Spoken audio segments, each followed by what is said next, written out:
تہجد کے وقت اگر آنکھ کھلے تو سمجھ لو کہ بلاوا آسمان سے آیا ہے۔ مصروف زندگی ایک وقت کی نماز کو بھی مشکل بنا دیتی ہے اور 5 وقت کی نماز مصروف زندگی کو بھی آسان بنا دیتی ہے۔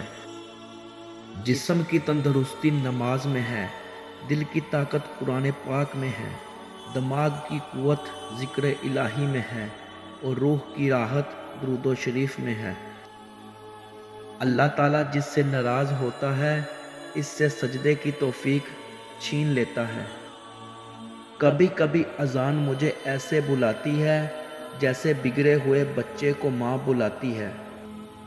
نماز کو مت کہو کہ مجھے کام کرنا ہے، بلکہ کام کو بولو کہ مجھے نماز پڑھنی ہے۔ رسول اللہ صلی اللہ علیہ وآلہ وسلم کا ارشاد ہے، ہمارے اور کافروں کے درمیان فرق نماز ہے، جس نے نماز چھوڑی اس نے کفر کیا۔